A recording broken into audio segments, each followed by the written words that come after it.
Daily. Taste the Daily. எடுத்தோடனே செருப்பை கொண்டு அடிச்சிருவாரா? அதான் வேண்டாம், நிறைய செருப்பு சிறிரெட்டி சொன்னோம். சிறிரெட்டிக்கு உன்னால பதில் சொல்ல முடியுதா? அனகொண்டான்னு போட்டு நார் அடிச்சது. நடிகர் கடை புரிக்கிட்டாங்க. தமிழ், தெலுங்கு, கன்னடம் எங்கேயுமே சிறிரெட்டி வாய்ப்பு இல்லாம. காரணம் விஷால் தான். விஷால் ஒரு முட்டாள். அவன் பெனாத்தி டெய்லர் லூஸு, மெண்டல் ஆயிட்டான். இன்னைக்கு நடிகர் சங்க கட்டடம் அடுத்த கட்டத்துக்கு போகாம இருக்கிற காரணம் விஷால் தான். மீட்டுன்னு சொல்லிட்டே இருந்தீங்க. யார் தண்டனை பெற்றா? சின்மயிக்கு டப்பிங் வாய்ஸும் கிடையாது. பின்னணி வாய்ப்பு கொடுக்கறது யாரு? நடிகர்களா?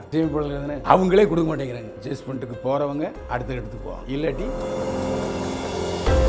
அதிகா சொல்லியிருக்கு. இந்த மாதிரி கமலஹாசனை கிஸ் அடிக்கிற முயற்சி பண்ணாரு. நான் விடல. ஆனா என் தங்கச்சியை கிஸ் அடிக்க முயற்சி ஜெயிச்சிட்டாரு. நான் அதுக்கப்புறம் கமலஹாசன் படத்துல நடிக்கவே இல்லை. அதுதான் நடக்கும். வேற என்ன நடக்கும்? அட்ஜஸ்ட்மெண்ட் இல்லைன்னா வெளியே போமான்றான். இப்போமா நிறைய பேர் கீழே இருக்காங்கன்னு சொல்லுவாங்க. இங்கே அட்ஜஸ்ட்மெண்ட்டுங்கிறது makeup man, costumer, assistant, production manager, cameraman, இப்படி இஷ்டத்துக்கு போயிட்டு இருக்கு. அப்போ இந்த சினிமாவுக்கும் அட்ஜஸ்ட்மெண்ட்டையும் எப்பயுமே பிரிக்கவே முடியாது. கோர்ட்டில் ஒரு டீருடைய வக்கீல் கேட்குறாரு. அவர் முதல்ல எங்கே கை வச்சாரு? ரேப்புன்னு சொல்கிறீங்களா? ரேப்புன்னு என்னன்னு தெரியுமா? நார் அடிச்சிருவாரு. காலில் சாணியை படிச்சுன்னா பேசாமல் கழுவிட்டு போயிட்டே இருக்கணும். நான் செருப்பு சாணியை மிச்சிட்டாங்க, நான் சாணியை மிச்சிட்டேன் எல்லாம் சொல்லுவாங்க. வணக்கம் சார். என்னை வாழ வைத்துக் கொண்டிருக்கும் யூடியூப் சேனல் நேயர்களுக்கு நன்றியும் வணக்கமும் சார். அதே மாதிரி ஒரு தரப்புல அட்ஜஸ்ட்மெண்ட் கேட்டால் செருப்பால் அடிங்கன்னு விஷால் சொல்லிட்டு இருக்காரு. இன்னொரு தரப்புல அப்போ ஃபர்ஸ்ட் நான் ஒன்னதான் செருப்பால் அடிக்கணும்னு சொல்லிட்டு ஸ்ரீரெட்டி சொல்லிட்டு இருக்காங்க. உண்மை. இந்த தரப்பை எப்படி பார்க்குறீங்க? இன்னைக்கு கூட ஒரு தயாரிப்பாளர் சொல்லியிருக்காரு, விஷால் ஒரு முட்டாள். அவன் பெனாத்தி டெய்லர் லூஸு, மெண்டல் ஆயிட்டான்னு சொல்கிறாங்க.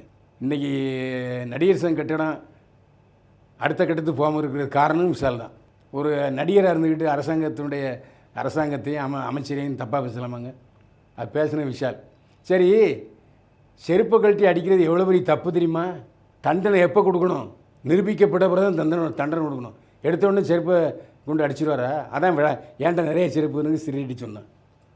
சிறிரெட்டிக்கு உன்னால் பதில் சொல்ல முடியுதா? ஆனால் யாருனே தெரியாதுன்றார் சார். யார் தெரியாதா? அடுத்த நாள் போயிட்டு நீங்களே தாங்க என்கிட்ட கேட்டீங்க. அடுத்த நாள் போயிட்டு விஷால் கிட்ட இந்த மாதிரி ஸ்ரீரெட்டி சொன்னாங்கன்றப்போ, ஸ்ரீரெட்டியா அப்படி யாரு அப்படின்னா எனக்கு யாரையுமே தெரியாது அப்படின்ற மாதிரி. அப்போ முகத்தை மறைச்சிட்டு எல்லாம் பண்ணியிருப்பார். அப்படியா? அப்படிதான் சொல்லணுமா? அவதானே அனகொண்டான்னு போட்டு நார் அடிச்சது. நடிகர் கடை புரிக்கிட்டாங்க. தமிழ், தெலுங்கு, கன்னடம் எங்கேயுமே சிறிரெட்டி வாய்ப்பு இல்லாமல் போச்சு. அதான் உண்மை. அந்த மாதிரி நீங்கள் சொன்னீங்கன்னா ஒதுக்கப்பட்டு விடுகிறீர்கள். இன்றைக்கி எப்படி சிறிரெட்டியும் ஒதுக்கப்பட்டாங்க. சின்மயிக்கு டப்பிங் வாய்ஸும் கிடையாது. பின்னணி வாய்ப்பும் கொடுக்க மாட்டேங்கிறாங்க.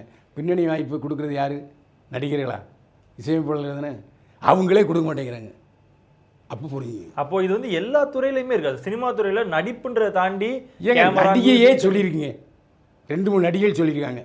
மேக்கப் போடும்போது டப்புக்குன்னு உள்ள விட்டு மேக்கப் போடுவாங்களாம். அளவு எடுக்கிறது எப்படி எடுப்பாங்க? ஒரு நடிகையே சொல்லியிருக்கு. இங்கே அட்ஜஸ்ட்மெண்ட்டுங்கிறது makeup man, costumer, assistant, production manager, cameraman, இப்படி இஷ்டத்துக்கு போயிட்டுருக்கும். நீங்கள் ஒரு படத்தில் பார்த்தீங்கன்னா சம்பந்தமே இல்லாமல் ஒரு க்ளோஸப் வரும். அந்த படத்தில் கேரக்டரே பண்ணியிருக்காத க்ளோஸப் வரும். ஏன்? அந்த க்ளோஸப்பு உள்ள துணை நடிகை கேமராமேனுக்கு வேண்டியவராக இருக்கும். அதானே உண்மை. இப்போ கேமராமேன் ஒரு நடிகை அழகாக காட்டணும்னா என்ன செய்யணும்? இந்த மாதிரிலாம் விஷயங்கள் இருக்கு இல்லையா? அதனால் அது தவிர்க்க முடியாது. அது என்ன காரணம்னா, மற்ற தொழிலில் காலையில் 9 மணிக்கு போயிட்டு நைட்டு 6 மணிக்கு போயிடுவாங்க. புரியுதா உங்களுக்கு? அதேமாதிரி ஐடி கம்பெனியில் ராத்திரி வேலை செஞ்சால் கூட பக்கத்தில் தள்ளி தான் இருப்பாங்க. ஸ்பரிசமே அங்கே பட முடியாது. அந்த ஸ்பரிசன் வரும்போது தான் கெமிக்கல் ரியாக்ஷன் வருது உங்களுக்குள்ளே. சரி, நாம் தொட்டு பேசுகிறோம், அப்புறம் வேறு இடத்துல தொடலாமா அப்படிங்கிற ஒரு எண்ணம் வரும். ஏய் கையடுறா, நான் என்ன என் கையை, நீ உஷாராக இருக்கிற பட்சத்தில் எனக்கு தெரிஞ்சு ஒரு குசும்பா நடிகைகள் 4 பேர் இருக்காங்க. என்னங்க பேசிக்கிட்டே இருந்தீங்க, அங்கே போயிட்டீங்கன்னா நைட்டு கம்பெனி கொடுக்குறேன்னு கேட்டேன். 2 பேரும் மாட்டேன்ட்டா. 3வது சரி வா சொல்லிட்டு வந்துட்டேன். இதான் உண்மை. எல்லாரையும் நான் குறை சொல்லலை. அட்ஜஸ்ட்மெண்ட்டுக்கு போகிறவங்க அடுத்த இடத்துக்கு போவாங்க, இல்லாட்டி அவ்வளோதான். ஆனால் ஏன் சார் கேரளா நடிகர்கள் யாருமே இதுக்கு வாய் திறக்கவே இல்லை? அவங்க ராஜினாமா பண்ணதையும் இதுக்கு சம்மந்தப்பட்டு பேசுகிறாங்க. இதுக்கான எந்த ஒரு ரியாக்ஷனுமே கேரளா நடிகர் சைட்லேருந்து எதுவுமே யாருமே பேசவே இல்லையே சார். எதுக்குங்க ரியாக்ஷன் கொடுக்கணும் தேவையில்லாமல்? மீட்டுன்னு சொல்லிகிட்டே இருந்தீங்க. யார் தண்டனை பெற்றா? இப்போ கேஸ் இருக்குது திலீப் மேலே, அந்த கேஸில் தண்டனை கிடைக்கும். ஏன்னா நடிகை பாவனாவை கடத்திட்டு போயிருக்காங்க குண்டர்கள், அதுக்கான சாட்சியம் இருக்குது. அதனால் அந்த கேஸில் நிச்சயமாக திலீப் ஏற்கனவே 6 மாதம் உள்ளே இருந்தார். இப்போவும் அந்த அந்த குற்றம் நிரூபிக்கப்பட்டால் நிச்சயமாக திலீப் மறுபடியும் உள்ளே போவார். அந்த கடத்தப்பட்ட கடத்திய அடியாட்களும் கண்டிப்பாக தண்டனை பெறும். அதுக்கு சாட்சியம் இருக்குது. இதுக்கு எங்கே சாட்சியம் இருக்குது? சாட்சியம் இல்லைன்னா எந்த கேஸும் டிஸ்மிஸ் தான் போகாது. எஃப்ஐஆர் பதிவு பண்ணுவாங்க. இப்போ நிவின் பாலி என்ன சொல்லியிருக்காரு? எனக்கு அதுக்கு சம்மந்தம் இல்லை, நான் சட்டப்படி சந்திப்பேன்ட்டார். அதேமாரி தானே இப்போ மாட்டிக்கிட்ட சித்திக்கிலேருந்து ரஞ்சித்திலேருந்து எல்லாருமே என்ன சொல்கிறாங்க? சட்டப்படி நான் பார்த்துக்கிறேன். சரிம்மா, கோர்ட்டில் ஒருத்தர் கேட்குறாரு, அதாவது டைரக்டர் இல்லாட்டி நடிகருடைய வக்கீல் கேட்குறாரு, அவரை முதல்ல எங்கே கை வச்சார்? எந்த இடத்துல ரேப்புன்னு சொல்கிறீங்களா? ரேப்புன்னு என்னென்னு தெரியுமா? இப்படி நார் அடிச்சிருவார்.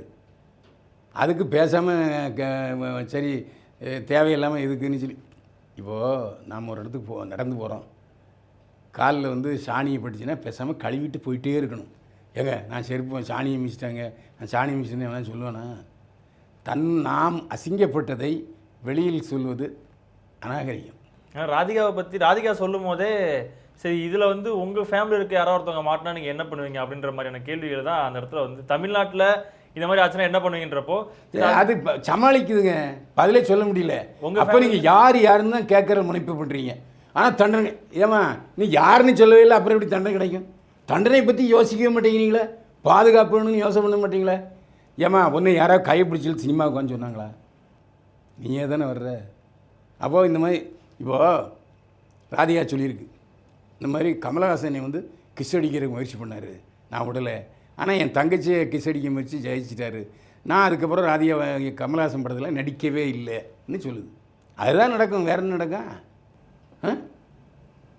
அதனால் அது ஒன்றும் இப்போது அட்ஜஸ்ட்மெண்ட் இல்லைன்னா வெளியே போமான்றான். நீ போமா, நிறைய பேர் கீழே இருக்காங்கன்னு தான் சொல்லுவான். தயாரிப்பாளரோ இல்லாட்டி அதில் என்ன சொல்கிறாருன்னா விஷால் உப்மா கம்பெனிங்கிறார். ஏடா நீ மட்டும் என்ன உப்மா கம்பெனிலேருந்து இல்லாமல் எதுலேருந்து வந்த?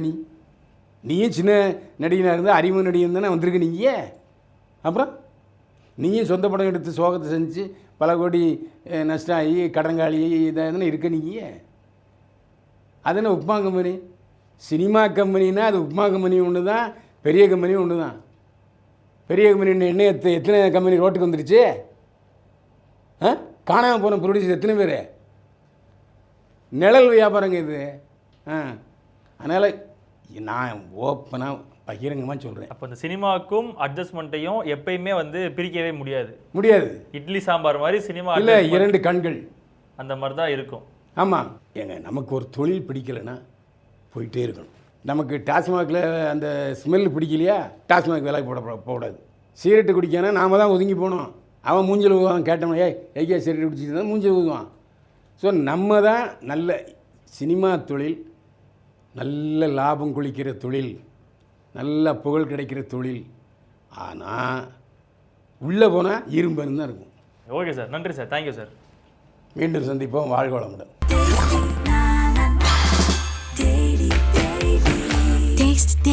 Taste the Daily.